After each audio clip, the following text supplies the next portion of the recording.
গাজা ইস্যুতে অনেক বড় বড় সম্মেলনের আয়োজন করা হলেও এমন হাজারো ফিলিস্তিনি মায়ের অশ্রুর বিচার যেন কেউই করতে পারছে না। গাজাবাসীর চোখে মুখে এখন জীবন জীবিকা নিয়ে অনিশ্চয়তার ছাপ। এক টুকরো রুটির জন্য প্রাণ দিতেও প্রস্তুত ক্ষুধার্ত গাজাবাসী। গেল বুধবারও জাতিসংঘের অধিবেশনের বিশ্ব নেতাদের গাজা ইস্যুতে দেয়া হুঁশিয়ারির কোনো তোয়াক্কা না করেই উপত্যকাটির শরণার্থী শিবির সহ একাধিক সুউচ্চ ভবনে হামলা চালিয়েছে নেতানিয়াহু বাহিনী। গাজার কেন্দ্রের আরও গভীরে প্রবেশ করেছে দখলদাররা।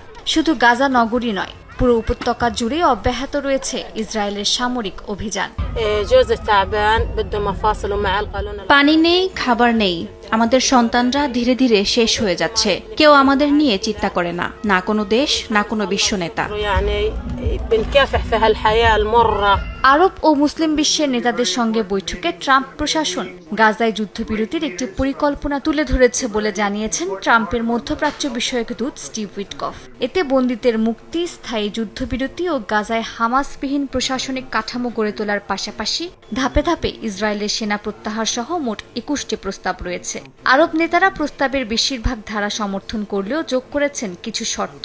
এর মধ্যে আছে পশ্চিম তীর দখল না করা, জেরুজালেমে বর্তমান অবস্থা বজায় রাখা, দ্রুত হামলা বন্ধ করা এবং গাজায় মানবিক সহায়তা বাড়ানোর মতো শর্ত।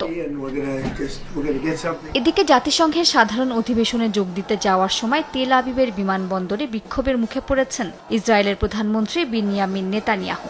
ইসরায়েলের বেন গুরিয়ন বিমানবন্দরে জড়ো হয়ে গাজায় যুদ্ধ বন্ধের দাবি জানান শত শত বিক্ষোভকারী। সংঘাত দীর্ঘায়িত করার জন্য নেতানিয়াহুকে দায়ী করেন তারা।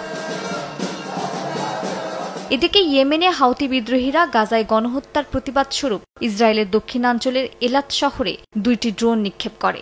এর মধ্যে একটিও ভূপাতিত করতে পারেনি ইসরায়েলি আকাশ প্রতিরক্ষা ব্যবস্থা।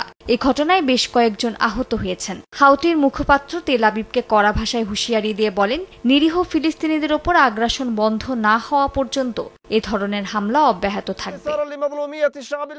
মালিহা সুহরওয়ার্দী, সময় সংবাদ।